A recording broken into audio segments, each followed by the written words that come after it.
The Marinade. There's no O in marinade. Let's try it one more time. Ready? 1, 2, 3. The Marinade. Marinade. Bone marinade. The Marinade. The Marinade. With Jason Earle.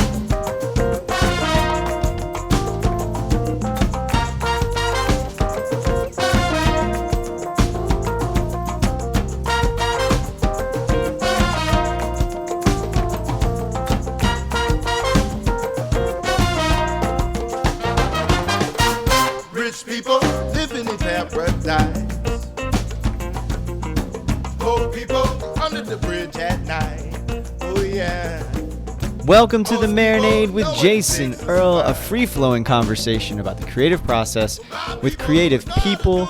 This is a bonus episode, and our guest is Cha Wa. Cha Wa is a band from New Orleans. Their music is an amalgamation of all the good stuff: jazz, funk, rock, blues, soul. It's also a celebration of Mardi Gras Indian culture. If you're not familiar, don't worry. The guys will explain it way better than I could. Just a fascinating conversation, a fascinating episode, and I'm so excited to bring it to you. There are some audio challenges, everybody. Just roll with it. You may not even notice or care, but I just want to make sure you know that it's not your headphones or your podcast app or your phone or wherever you're listening. There's just some challenges in recording 3 people remotely at the same time, but I really couldn't cut much out because it's so good. I'm so thankful for these guys. I'm thankful for the music that they make. Speaking of which, their new record comes out today, the day I'm recording this. It's called My People, and I absolutely love it. You can order it over at chawaband.com and keep up with updates from the band over there. If you really like what we're doing here, check out our socials as well. Twitter, Instagram. Those are the only 2 channels that we mess with. But you can also keep up with everything The Marinade at marinadepodcast.com. If you love what we're doing, patreon.com/marinadepodcast. It's so much fun, y'all. Last night, I was having a conversation with a couple of Patreon patrons who are friends of the show and have become friends of mine, because that's the kind of community that we have there. So if you really like what we're doing, check it out. For as little as $2 a month, you can get updates on the show. For $5 a month, you can get our show Jason's Journey, which is a Patreon exclusive podcast. Really try to give a lot over there. It's so much fun, and I really appreciate everybody who's able to contribute. If you're not in the position to do that, that's okay. I'm grateful for you listening. If you like what we're doing, please just pass along the word. Tell somebody about the show. Subscribe on your podcast app so you don't miss an episode. Rate us at 5 stars if you like what we're doing. If you don't, then please don't mess with that. But every little free thing helps, and every interaction helps. Conversations like this, y'all, are just such a pleasure, and it's due to y'all listening and spreading the word that allows us to do this. Everybody, without further ado, a conversation with Cha Wa.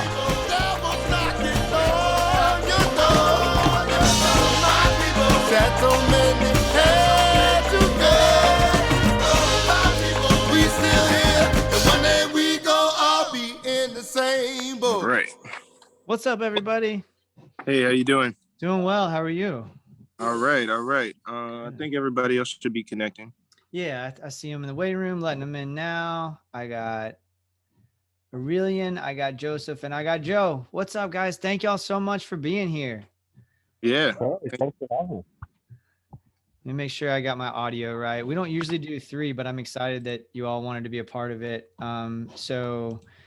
Again, thank you for being here. I want to kind of start off, if we could, just introducing each person. Like I said, usually we got one person. So just so we keep everybody in order, so our listeners are with us, kind of just who you are and what you do with the band. Okay. My name's Earle Barnes. I'm a trumpet player and vocalist and percussionist with the band. Yeah, so that's pretty much what I do. Awesome. Welcome, Earle, and thank you so much for being here, man. I'm Joseph. I'm lead singer of the band. I play percussion as well. So that's what I do. Awesome. Welcome, Joseph, and thank you so much for being here. Hi, I'm Joseph Reedy. I'm the drummer of the band. Awesome. Thanks, Joe. Thank you for being here.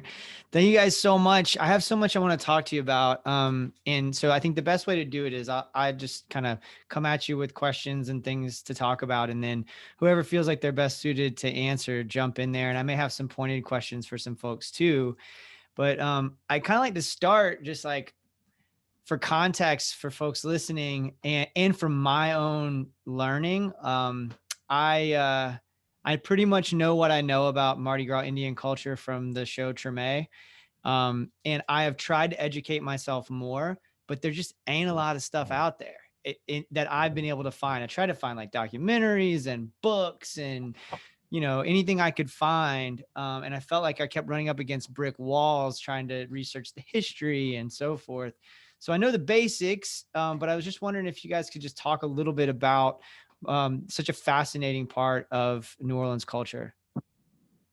Well, yeah, looking at maybe like of the culture, it's a culture that's just deeply rooted in tradition. If we start all the way off from the beginning, I'll be talking forever. But to briefly kind of give a synopsis of it, it's a tradition that was rooted from African Americans running away from captivity and slavery, and the natives who embraced them and helped them on their journey. And then on Mardi Gras Day in New Orleans, everyone, you're able to, anything you want to put out there. And then Black men of that culture, they took it and they started dressing up as Indians to pay homage to those Indians that actually helped them escape slavery.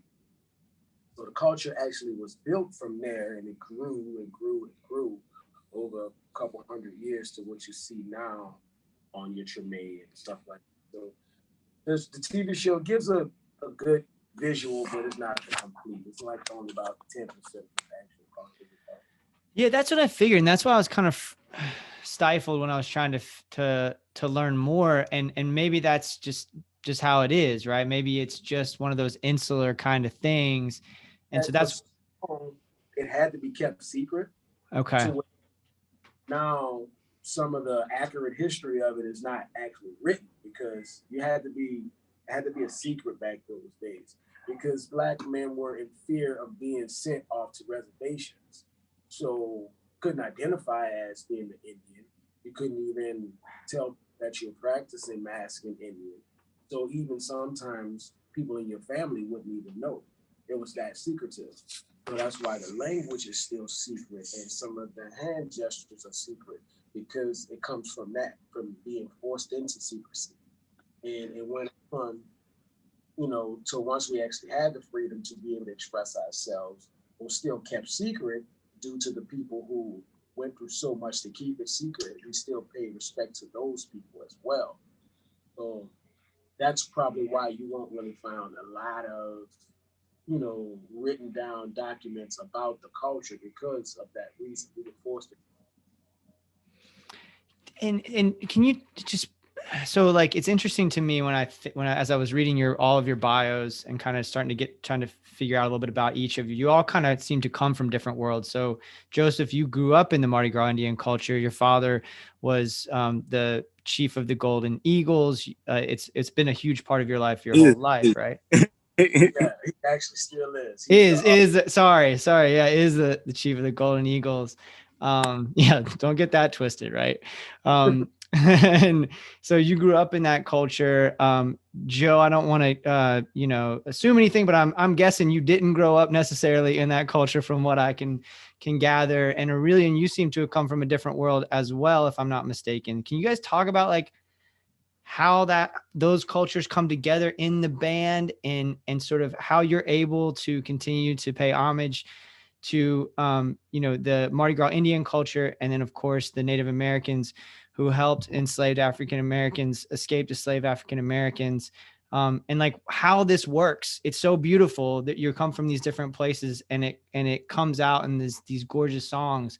Can you guys speak to that at all? Like what the role of each of your different sort of experiences are? Yeah, so it may appear that I come from a different world, but it's not really a different world. Basically, I'm from New Orleans, but my great grandfather was born a slave himself, and on a plantation, and he escaped slavery. My grandfather was a sharecropper for 40 years almost, and he escaped the plantation as well in the middle of the night. And some people on my, even people on his side of the family, people call me Sun Pie, people call my dad Sun Pie, but before both of us, there was another Sun Pie, which is my great uncle.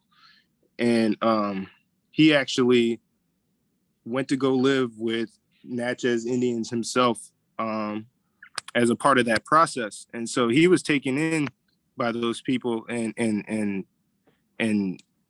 treated well and hidden away from, the people that thought that he was their property. So it's actually the same thing, but we just have different ways of expressing, our culture. I was just about to say that how I mentioned earlier on, we chose Mardi Gras Day to express ourselves through our culture. And what somebody was saying, like they express, their culture in a way on Mardi Gras that's not completely different from us, but it shows a different aspect. Right. So it's kind of like same world, just different views, so to speak. So I think what he's referring to, I was talking about my family, but I'm also part of a different masking tradition called the Skull and Bone Gang we have here in New Orleans. So it's a different masking group. And it's not the same as the Mardi Gras Indians at all. But I'm not going to spend too much time talking about that. But yeah, that's but it's all rooted in, at least for me, a lot of it is rooted in African culture, and that's what ties me into the city, and that that's what I can really feel in the city.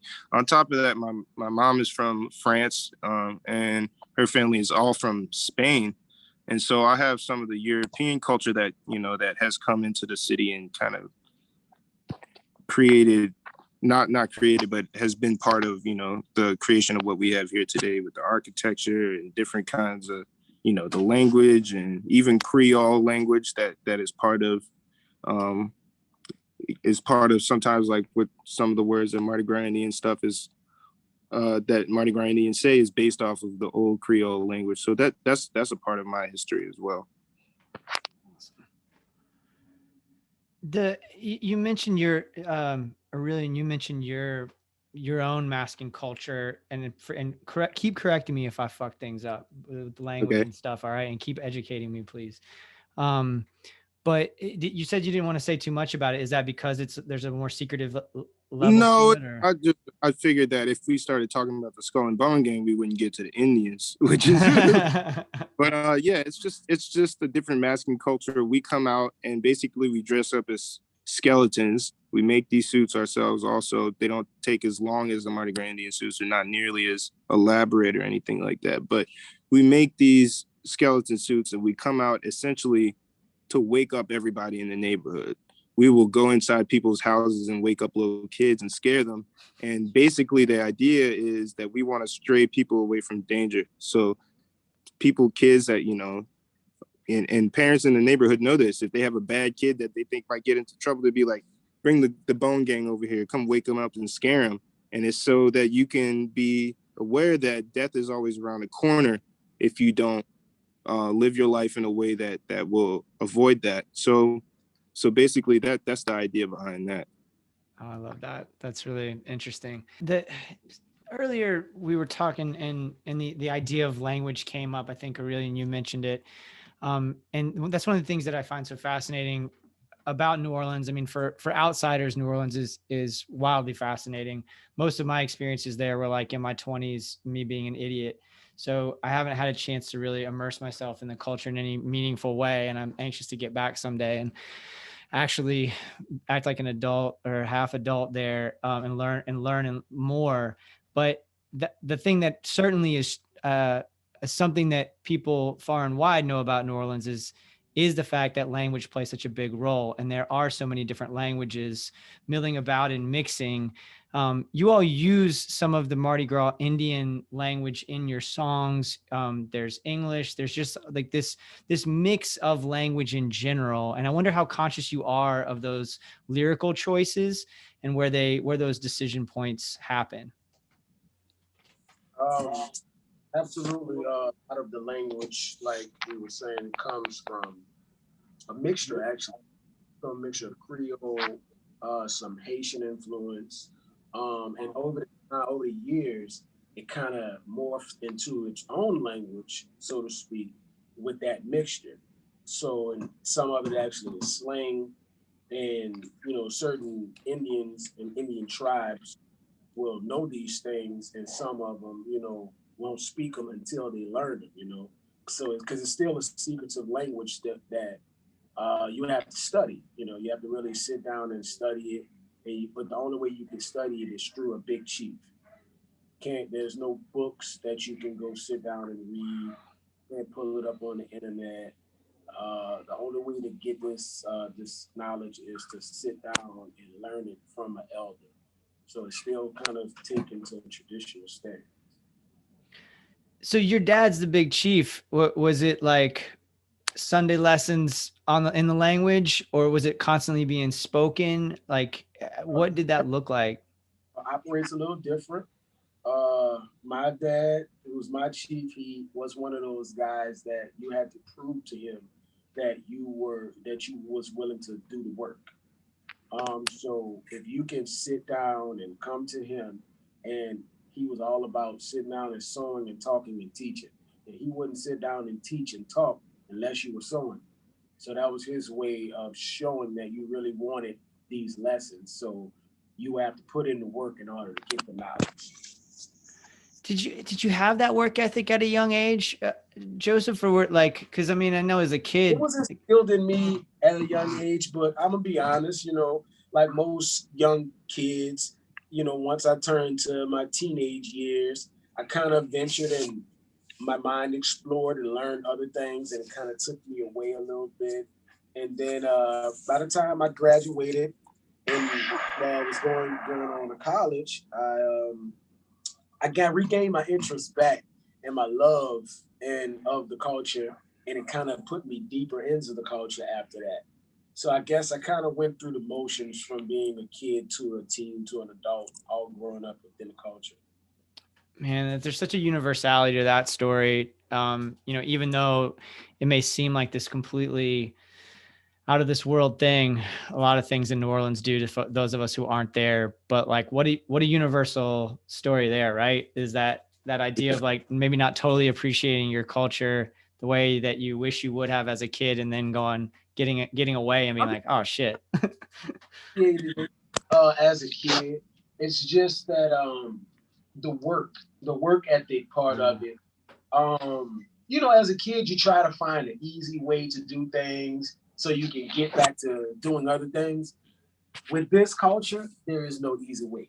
And that's what I discovered throughout my years is there's no easy way to do it. That's why it takes a special person to be able to participate in this culture. No one can just say, okay, I'm going to do this.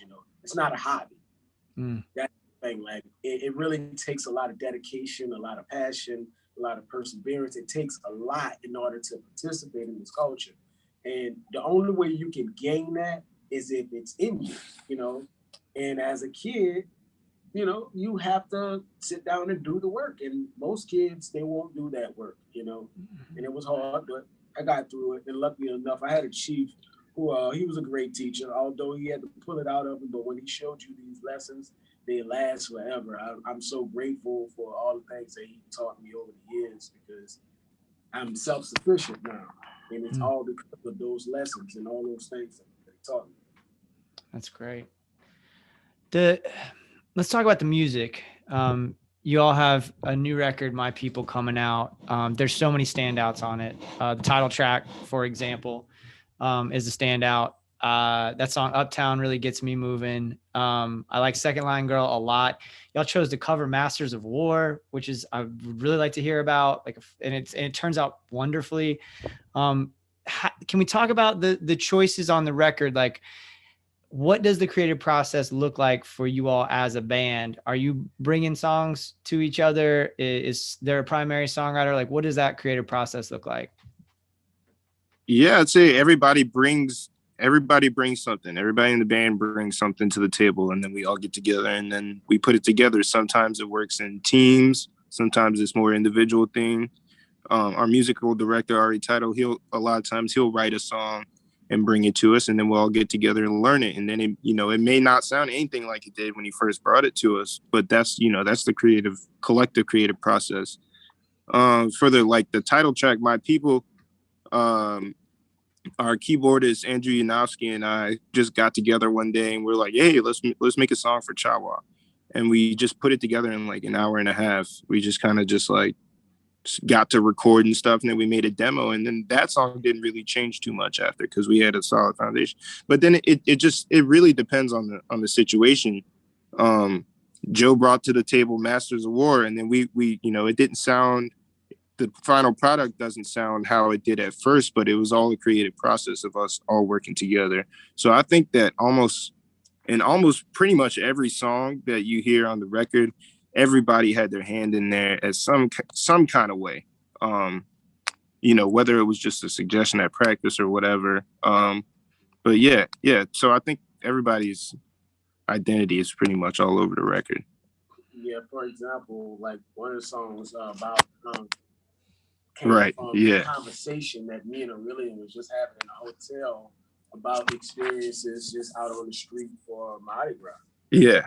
Yeah, we were just talking about stories and things that we've seen and, what we thought was nice and through that conversation developed a song that made it to the album. Right. I heard something he told me and then I wrote the first part of the song and I was like, well, now you got to get on it now because it's about you. So then he put the second verse on there and that's pretty much how that went down. Is that a pen to paper kind of thing? Or is that all up here? Are you like, what does that look like? It starts up here and then it gets on the paper eventually when we start to forget the words. Yeah. We got 8 people in a band and everybody's coming up with creative things. It's hard to keep track of it, so that's where having a cell phone. Yeah, it's all on the voice audio, the audio messages. Yeah. Well, I'm glad you brought that up, Joseph, because like you do have a ton of people in the band, and clearly, like as I'm reading each person's bio, everybody in the band's an accomplished musician in different ways, and brings a bunch of different experiences musically, and all that comes out. I mean, there on both the records, both Spy Boy and then the new one, My People. There's funk and there's reggae and there's hip hop and there's soul and there's this will be better.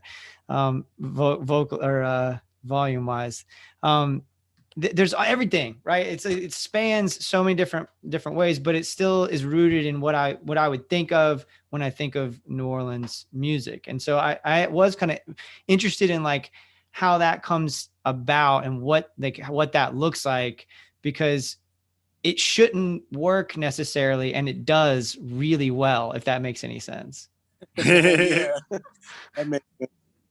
I think it's just it's in the water. That's all I got to say. I don't know. Yeah, I think one thing that kind of makes it work is the fact that we all have one common goal when it comes down to music, and that's staying authentic to our sound and the New Orleans sound that we're trying to represent. So I think once we kind of, by everybody having that in mind, the music kind of just gravitates toward that, and that kind of weeds out, anything that shouldn't work, kind of weeds that out, so to speak. Oh, that makes a lot of sense. Yeah, that makes a lot of sense. There's also like kind of there's like a live feeling sound to both records. Are they recorded live? how does that recording process come together? Or are you going for that sound if it's not recorded live? I mean, we're definitely going for the sound. It's not a live recording per se, though. We record in the studio, and there's lots of different layers to everything, lots of different guest artists and stuff like that. Yeah. So yeah, no, it's not a live recording, but we do play it in a way that we would play it live. We don't do stuff that we don't put really stuff on the record that we wouldn't be able to pull off live. Yeah, we kind of always keep in mind, our audience, they're going to want to hear it live, So, yeah, like you said, it's kind of written that way just to have that vibe, that feel. Yeah. I'd add also that the studio we recorded at Neutral Sound Studio is actually, it's a really good room for that sound that we were going for. I think it was like a perfect fit for the vibe that we were trying to put on the tape.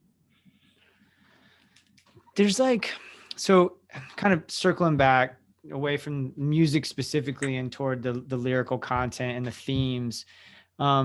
It's interesting how on both records, there are some songs that are I don't know if lighthearted is the right word, but there's some more lighthearted kind of feeling songs and sounding and content-wise songs. And then there's some stuff like Visible Means of Support on Spy Boy that's pretty heavy and that's dealing with some heavier themes that also, has a lot of hope to it. But I wonder if you guys are conscious of, balancing those things or if it's just, hey, I got something to say and these are the songs that we have that we're going to use to say those things. Do you see what I'm saying? Does that make any sense? Yeah. Yeah. Go ahead. I was going to say, this is, speaking to Visible Means of Support, I actually, I wrote that song with Monk Pedro, with Joseph's dad, and it was based on a story that he told me, back when we were playing together. And, I just learned so much from Monk and from his, the stories that he would tell. And, he talked about how when he was a kid growing up in, Jim Crow, New Orleans, they basically used this really old vacancy law called No Visible Means of Support. And basically, it was this archaic law that basically said, well, if you don't have a check stub on you from your job, then technically the police can take you in for loitering or, vandalism or for these sorts of things. So it just started this performative form of cruelty and racism that the New Orleans Police Department would just round up young, people of color, and if they didn't have a pay stub, Monk used to say, "Well, I had a check because I was working as a craftsman." He did a lot of what was that? Carpenter. And so they would still take him in, and you have to pay. It's in the lyrics. You have to do 10 days, pay $10, 20 days, or $20. And he said it would happen all the time, super frequently. So I just felt like that story had to be told. So we did that, and then we have other things that just it kind of, we bring a lot of songs in there. Not everything makes it to the record, but I think that it's important that as an ensemble, especially with the free record, it's really written. I feel like Aurelian was saying earlier, very much it's an ensemble. It's not just hired guns or anything like that. Everybody has a real deep investment in this band, and I think we're pretty good at supporting each other and supporting each other's creativity. We'll kick each other's asses. We're not sounding good. Yeah, it's great, but at the same time, they're 100% to support each other. That's great. Is there something to when we talk about the masking culture and specifically, I guess, with the Mardi Gras Indian culture, are there are there creative lessons maybe as a part of the beadwork and the work in creating in that way that inform the creative process in music, or are those like separate muscles that you're flexing, Joseph? I don't feel like it's separate. I mean, it's creativity. You got to kind of get into a zone to do both, actually. So it's not separate. It's just expressed a little bit differently. But like you said, like we get together and we make music. When it comes down to my Indian suit, although I'm sewing it, my experiences that I'm pulling to put into this particular piece, it might come from me and him sitting down having a conversation about something, and it might spark my creativity. So I feel like it's totally the same to me. To me, it's just you have to get into that creative zone in order to pull off something great. And I guess this one I kind of want to know from all of you, like, is that creative? Are you get up and do the work kind of guys? Like, is creativity for you something where you have to constantly be working at it? Does it come in waves? What does that headspace look like? Now that is semi-true. Like, cause we will work. And then sometimes we all get a wave of creativity that kind of like sparks something special. Right. You know, but we're constantly working to get to that point though. You have to just keep putting the work in. And I think we all as a band, as a total, we kind of look at it and put that work in equally, because we all got a common goal. Like Joe just said, we got a lot invested into the band. So we all take it very seriously and we put in the work every single day, it feels like. Yeah. Well, and as far as putting in the work, yeah, like we do get together and we practice and we rehearse, but as far as the creativity with coming up with new stuff, that to me, that comes in waves.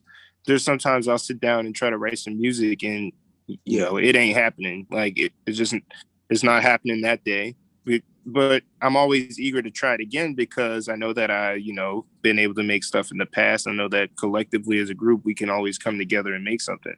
So sometimes I don't come up with the fully out, like developed or thought out idea, but I know that I have the support of the band. So whenever I bring it to rehearsal, then maybe something that individually I might think sounds stupid or something that doesn't sound complete or something like that will end up coming to completion once everybody gets to hear it, and it might spark a different idea with somebody else. That's the ultimate benefit of having a big group that works collectively and that everybody has creative input, is whenever you run into a roadblock, there's usually some kind of somebody has some idea that's going to make it work.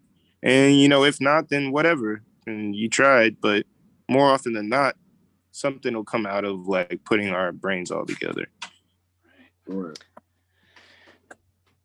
This has been such a pleasure, guys. And I don't want to take too much more of your time, but we usually end with what you're getting down on. What kind of art has you inspired at the moment? Maybe a film you saw that's got you fired up, music you've been listening to, a painting you saw. Like, what's got you guys motivated right now, inspired art-wise?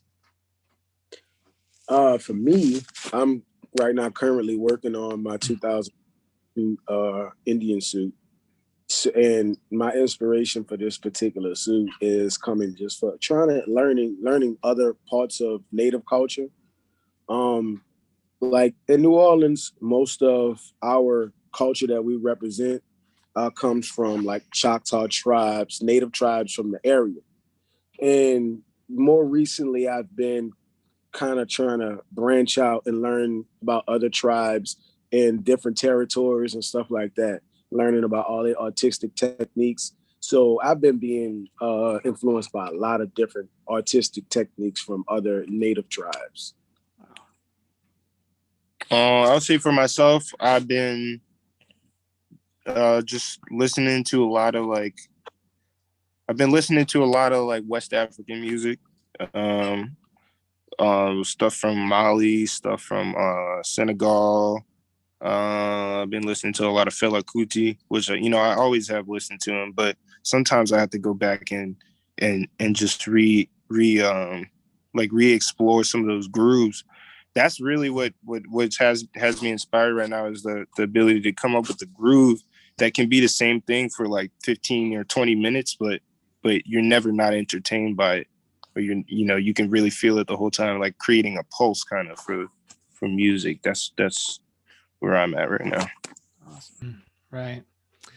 Guys, this has been such a pleasure. I've learned a lot. I'm grateful that I got into your music lately, and grateful I got to spend time with your records. My People is absolutely wonderful. Coming out, did the release date change, or? April 2nd. April 2nd. There we go. That's what I got here too. Okay, great. Comes out April 2nd. So this will probably come out right about the same time. So that'd be great. Folks can go out and get the record and listen and spend some time with it. Thank you all so much. This was such a pleasure. Thank you. Thank you. Thanks for having us. My pleasure. Thanks so much for having us. Appreciate the time. You're All right. welcome. Have a great night, y'all. All See right. ya.